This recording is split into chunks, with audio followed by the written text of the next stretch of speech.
Hello everyone, greetings dear. कैसे हैं बच्चे आप सब? I hope you are all is well. तो आपकी वर्कशीट है बेटा शिक्षा निदेशालय राष्ट्रीय राजधानी क्षेत्र दिल्ली की वर्कशीट नंबर 3 है। ये है बेटा 28/7/2021 की आपकी वर्कशीट रहेगी। कक्षा 7 की हिंदी की वर्कशीट है बेटा। विद्यार्थी को अपना नाम लिखना है, अपने कक्षा अध्यापक का नाम लिखना है। तो चलिए बेटा शुरू करते हैं। निम्नलिखित गद्यांश को ध्यानपूर्वक पढ़कर नीचे दिए गए प्रश्नों के उत्तर लिखिए। हमें क्या करना है बेटा, इस गद्यांश को हमें ध्यानपूर्वक पढ़ना है और नीचे दिए गए प्रश्नों के उत्तर देने हैं। तो सबसे पहले क्या है कि भारत देश सबसे बड़े एशिया महाद्वीप में स्थित है, जो उत्तरी गोलार्ध में स्थित है। इस दुनिया में छोटे बड़े लगभग 400 से अधिक देश हैं, जिनमें से भारत क्षेत्रफल की दृष्टि से 7वां स्थान और जनसंख्या की दृष्टि से दूसरा स्थान रखता है। मेरा देश भारत ही ऐसा देश है जहाँ सभी धर्मों के लोग एक साथ मिलकर रहते हैं। तो वहीं सभी देशवासी जो है मिलकर अपने देश की आन बान और शान के लिए कुर्बान होने का जज्बा भी रखते हैं। मेरे देश को प्राचीन काल में आर्यव्रत, ब्रह्मव्रत और हिंदुस्तान कहकर पुकारा जाता था। मेरे देश भारत का नाम भारत ऋग्वेदिक काल के प्रमुख जन भरत के नाम पर पड़ा। तो भारत का नाम किसके नाम पर पड़ा बेटा? भारत ऋग्वेदिक काल के प्रमुख जन भरत के नाम पर पड़ा।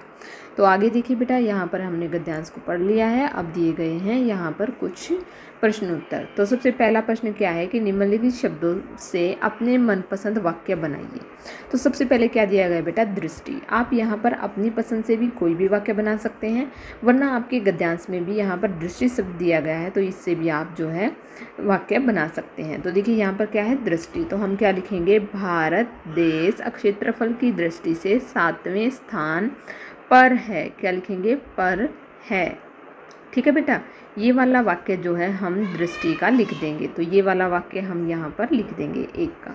इसके बाद है बेटा क्षेत्रफल। हम लिखेंगे, देखिए दूसरा क्या लिखेंगे हम? दूसरा लिखेंगे जो है भारत। यहाँ पर लिखेंगे बेटा भारत का क्षेत्रफल, भारत का क्षेत्रफल बहुत बड़ा है। हम यही भी लिख सकते हैं, बहुत बड़ा है। ठीक है, आगे देखिए हम यहाँ पर लिखेंगे भारत एक प्राचीन देश है। भारत एक प्राचीन देश है।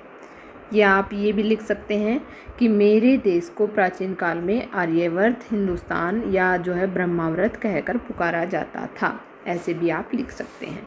आगे देखिए बेटा, प्रश्न नंबर 2 क्या दिया गया है? प्रश्न नंबर 2 दिया गया है कि निम्नलिखित शब्दों के सामने उनके समान अर्थ लिखिए। तो देखिए देश का हम क्या लिखेंगे? देश का हम लिखेंगे राष्ट्र।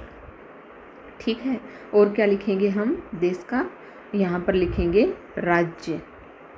ठीक है, आगे देखिए अधिक। अधिक को क्या लिखेंगे हम? ज़्यादा भी लिख सकते हैं। ठीक है, बहुत भी लिख सकते हैं। ठीक है, और हम क्या लिख सकते हैं? प्रचुर भी लिख सकते हैं, प्रचुर मात्रा में।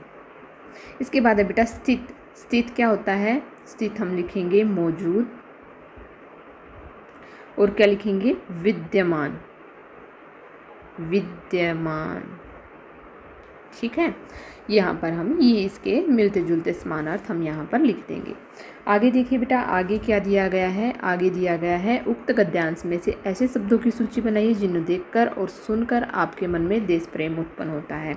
तो हम क्या लिखेंगे? हम यहाँ पर लिखेंगे देश का जज्बा। देश का जज्बा, या जो है देश की, हम लिखेंगे देश की आन। ठीक है, और शान।